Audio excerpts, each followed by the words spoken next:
Hello guys! This is Mommy Diana of Small Kitchen Vlogs, and for today's video ay gagawa tayo ng isang healthy na food para sa ating family. Basically, wala talaga akong recipe para dito. Nakita ko lang itong mga ingredients sa aking pantry at sa loob ng aking fridge. No need ka nang bumili nito sa grocery dahil for sure meron ka nito sa iyong ref. Narito na nga pala ang ingredients. Meron ako ditong lettuce na natira ko pa nung nakaraan. Meron ako ditong canned corn na natira din noong nakaraan, nasa pantry lang, hindi pinapansin. So, eto siya ngayon. Gagawin ko siyang salad. Sunod naman ay ang mayonnaise. Ito ay mga tira ko din ang ginamit ko sa aking palaman sa tinapay. Next, ang cucumber, tira-tira na nga lang ito nasa fridge dahil yung iba ay nakain ko na. Ito naman ay flakes in oil na tuna at dinrain ko lang yung oil para mag-dry siya. So, ito na yon. Ihahalo ko rin ito sa salad. At ready na ang ating recipe. Inayos-ayos ko na nga dyan yung camera at yung ating paghahaluan na bowl. Dahil of course, first time ito, ay hindi pala first time. Actually, hindi rin ako sanay na mag-film ngayon dahil matagal na rin ako hindi nakapag-film ng ating mga videos. Pero napag-isipan ko na magi-healthy living ako at gusto kong i-share ito sa inyo na ganitong ginagawa ko para ma-maintain ang health ng aking pamilya. Dahil hindi na rin ako bumabata and I have a daughter with autism, so kailangan maging healthy ang pamilya. Makakabawas ito sa gastos dahil of course, mahal ang magkasakit sa panahon ngayon. Inayos ko pa nga ang ilaw dyan dahil gusto ko mas maganda yung effects ng ating ilaw at ginamitan ko na nga yan ng lampshade. Although meron naman akong ring light. So ito na nga yung result ng aking pag-i-experiment. So nandito na ang ating mga ingredients. So kung magtatanong kayo bakit ko ginagawa ito, is kailangan ito ng pamilya ko. Kailangan kumain sila ng healthy para malayo sa sakit. Unang-una, nagtatrabaho ang asawa ko. So kailangan niya maging healthy para sa amin because siya ang nagpo-provide ng aming kailangan sa araw-araw. Secondly, ang anak ko naman ay may autism. So alam naman nating lahat na ang mga may autism na bata ay picky eater talaga.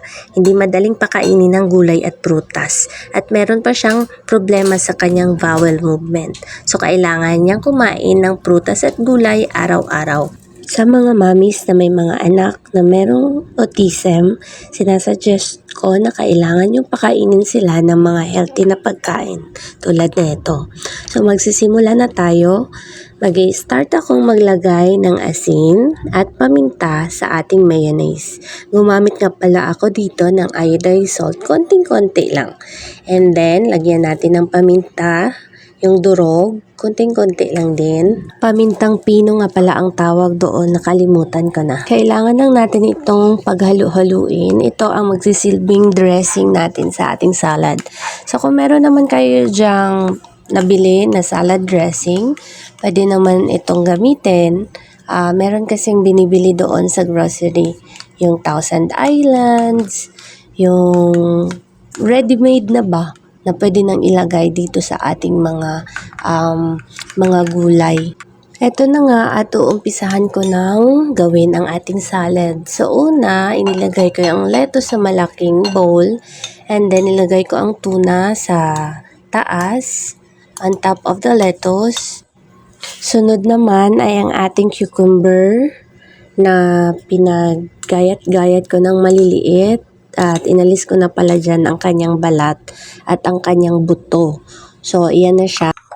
Sunod ko namang inihalo ay ang ating mais, ang ating corn na ready to eat na yan, yung nasa lata. So, kahit kainin mo, malambot na siya. Hindi na siya kailangang lutuin pa. So, ito talaga nilalagay natin sa mga salad. Ito rin nilalagay sa maha blanca kung nagluluto ka ng maha. Sumunod naman ay ilalagay ko na ang dressing natin. Ito yung mayonnaise na hinaluan ko ng konting asin at saka yung durog na paminta. So, eto na siya. Konting-konti lang yan kasi eto nga ay mga leftovers natin sa ating fridge at yung iba yung mga natira sa ating pantry. So, kailangan nating kainin ito dahil sayang naman, no?